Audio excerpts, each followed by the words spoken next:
and thank you for tuning into this video. If it's your first time here, I'm Kia and I like to do DIY videos involving fashion and home decor. So if you want to see what I did to make this choker, please stay tuned to the video and I'll see you at the end. Okay guys, so this will be the supplies that you'll need for the main part of the choker, and I will leave something in the description box below about the template and the list of all the supplies I used. And then this will be what you'll need for your chain part of your choker.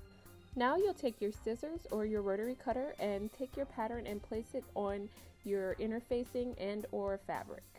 And you'll just cut out all your pieces. You'll need 4 of each one. Now you want to take your interfacing and your fabric and putting wrong sides together, iron it so that it stays together, and you want to make sure that you don't use any steam for this part. Once all the pieces are fused together, you'll want to sew them together.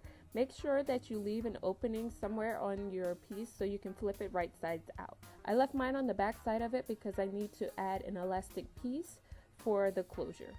Next, I trimmed off at least 1/4 inch from each edge, and then I snipped the corners so that it won't be bulky. After flipping the right sides out, you'll want to push out all the corners and then iron it so that it's nice and smooth and flat. At this point, it's okay to use the steam because it'll help smooth everything out. Now I'm taking a piece of elastic about 1.5 inches long and folding it in half and then placing it in the hole that I left in the back. Now I'm just going to top stitch over everything about 1/8 inch away from the edge. Now I'm just placing the eyelets to get an idea of where I want the placements. Then I'm taking a piece of chalk just to mark the area where I want to cut a small hole at. If your eyelet setting tool has a hole punch like mine does, you can use that to punch the holes in the fabric. I didn't realize I had that at the time, so I was ending up cutting mine out, which it ended up working out a lot easier if you use the tool.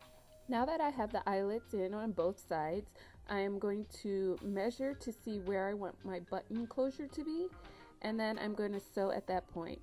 I would suggest doing it at 1.25 inches or at 1 inch. I did mine at 1.5 inches, but it ended up being a little too tight.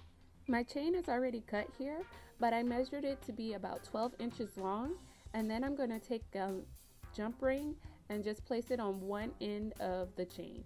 Next, you're going to take the chain and put it through the holes and lace it up like you would do a shoe. You can lace this up any kind of way, so just have fun with it. Once I have finished smoothing out the chain, I'm opening the jump ring and putting the other end onto the jump ring and then closing it up. At this point, it should be finished, so just put it on and try it out.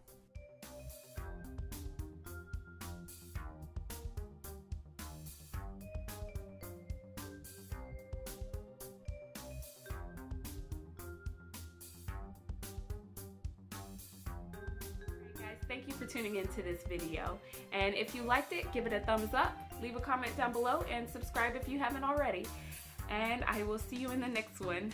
But first, don't forget to check out my social media. It'll be linked down in the description below. Have a good one. I'll see you in the next one.